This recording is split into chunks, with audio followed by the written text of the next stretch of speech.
ఉన్న బంగారాన్ని విడిపించి ఆ రోజు ఆన్లైన్ రేటుకే మేము కొంటాం. Sharma gold company.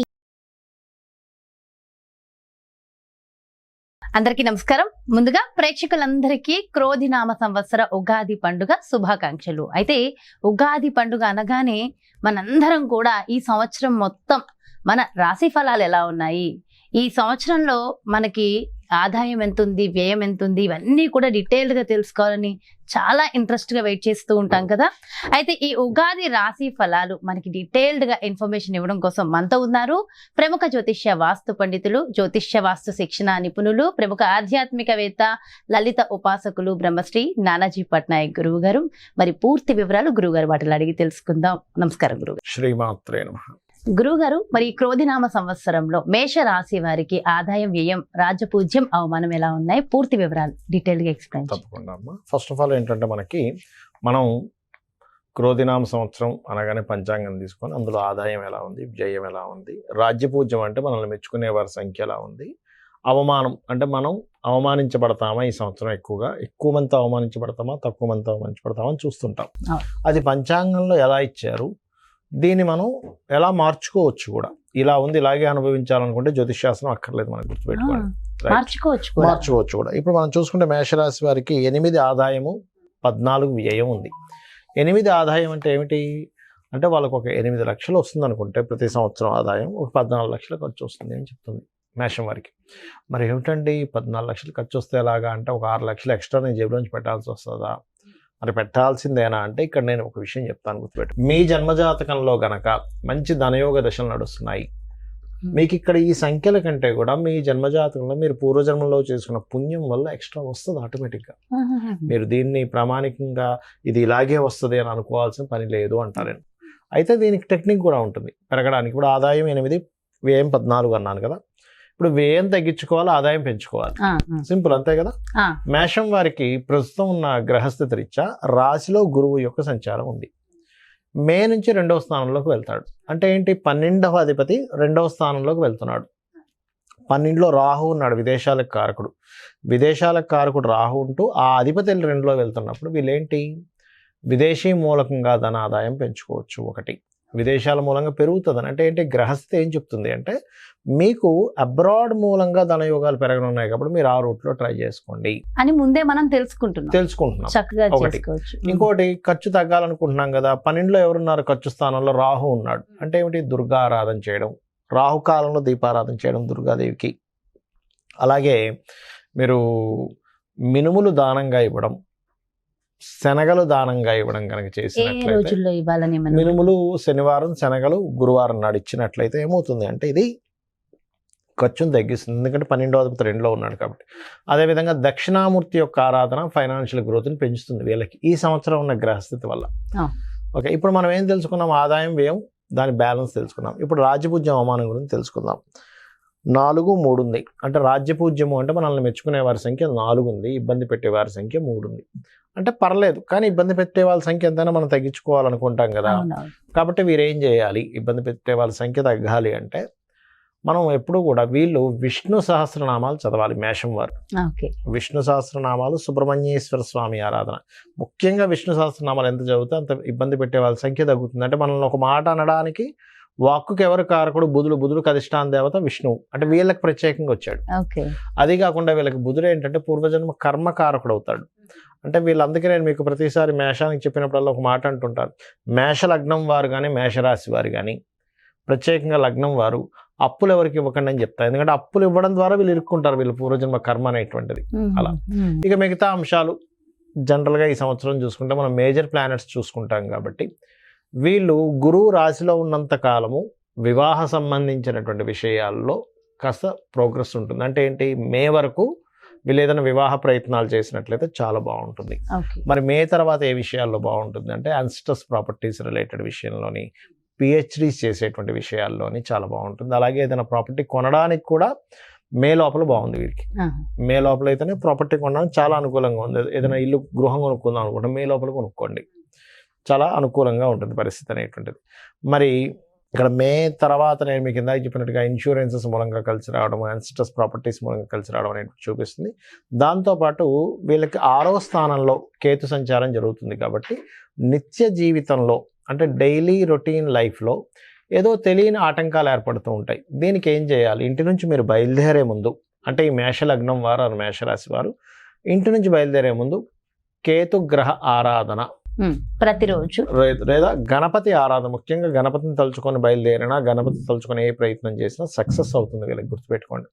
అలాగే 12లో రాహు ఉన్నాడు కూడా విదేశీ యోగం ఉందని చెప్పుకున్నాం. 11లో శని ఉన్నాడు కాబట్టి చేసే పనుల్లో కొంతవరకు సక్సెస్ రేట్ అనేటువంటి మేషరాశి వారికి పెరుగుతుంది, అందులో సందేహం లేదు. అయితే వ్యాపారాల్లో కొంచెం ఏంటంటే శని లాభంలో ఉన్నప్పుడు లాభాలు ఇస్తాడు, వ్యాపార విషయాల్లో కొంచెం స్ట్రెస్ కూడా ఇస్తాడు. No need to worry.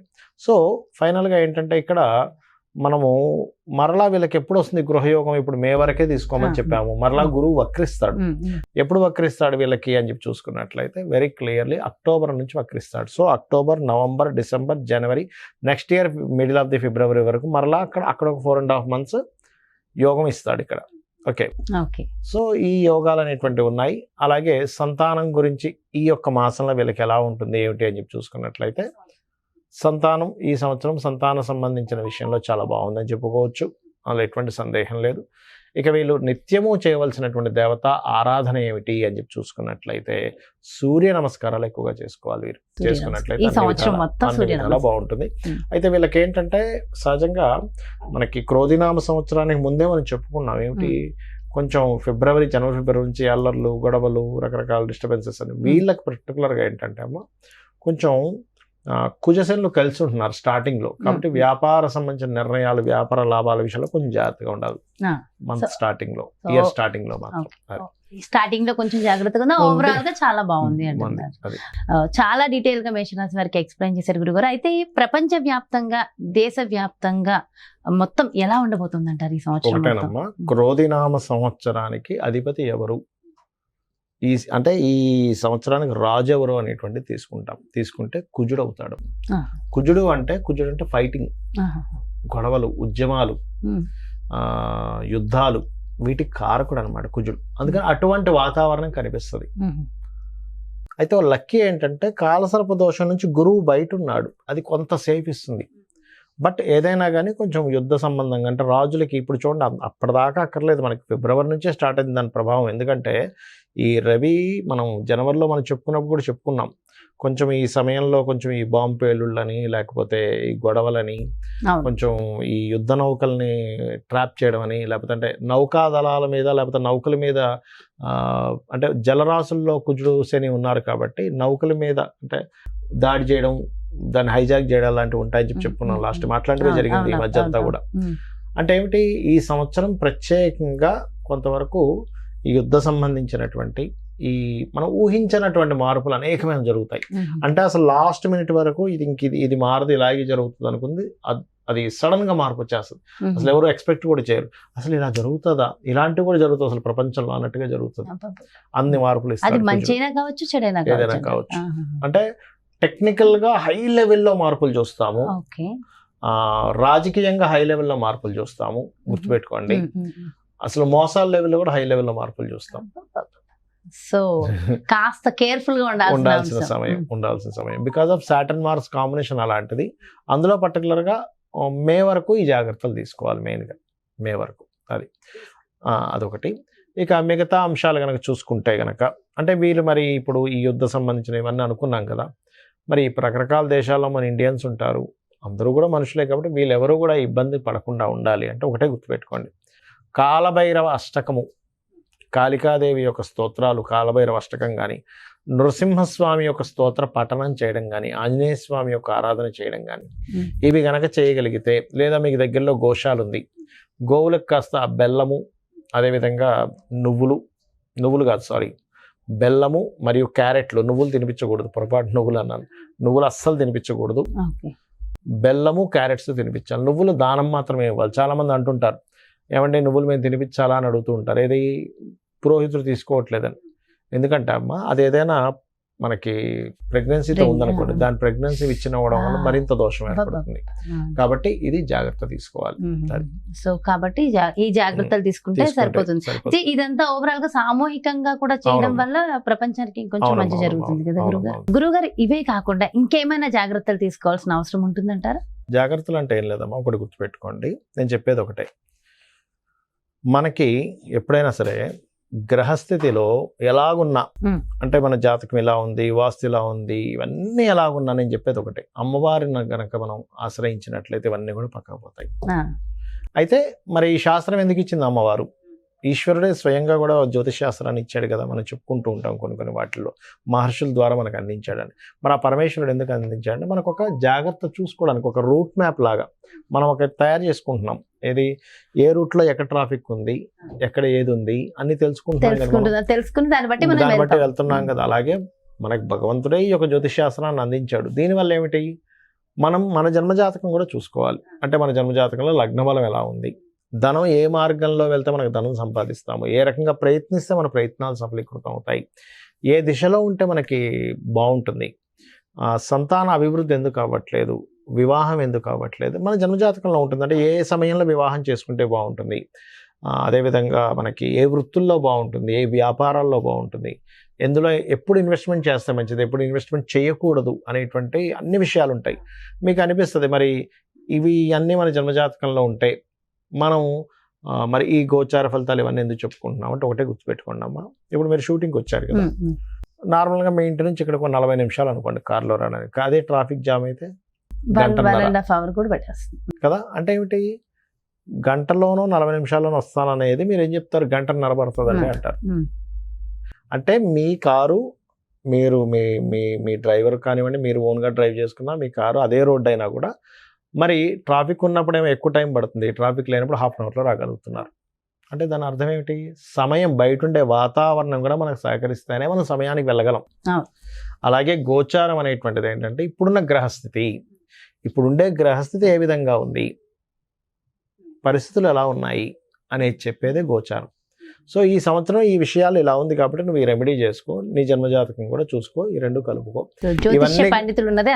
అందుకు ఇంకోటి ఏంటి, నేను ఒకటే చెప్తా, నా జాతకం ఎలా ఉంది, నా దశ ఎలా ఉంది, పాడైపోయింది, ఏం పెట్టుకోకండి, అమ్మవారిని నమ్ముకోండి, అమ్మవారి అంతా దారి చూపిస్తుంది మనకి. ఎలా ఉన్నా జాతకం ఎలా ఉన్నా అమ్మవారు చూపిస్తుంది. అమ్మని చేయి పట్టుకుంటే తిండి కొదవ ఎలా ఉండదో, అమ్మవారిని పట్టుకుంటే వాడికి దేనికి కొదవ ఉండదు. ఎంతో చక్కగా చెప్పారు గురుగారు. అంటే ఎంతో ఒక ధైర్యం, ఒక మోటివేషన్ అంతే కదా. అమ్మని పట్టుకున్నాడికి తిండి కొదవ ఉంటుందా? ఏమి ఉండదు, అమ్మాయి చూసుకుంటుందండి. అలాంటిది అమ్మవారిని పట్టుకుంటే దేనికి కొదవ ఉంటుంది? ఎంతో చక్కగా, ఎంతో చక్కటి ధైర్యాన్ని, స్థైర్యాన్ని అందించారు. థ్యాంక్ యూ సో మచ్ గురువు గారు. నమస్కారం. శ్రీమాత్రే నమః.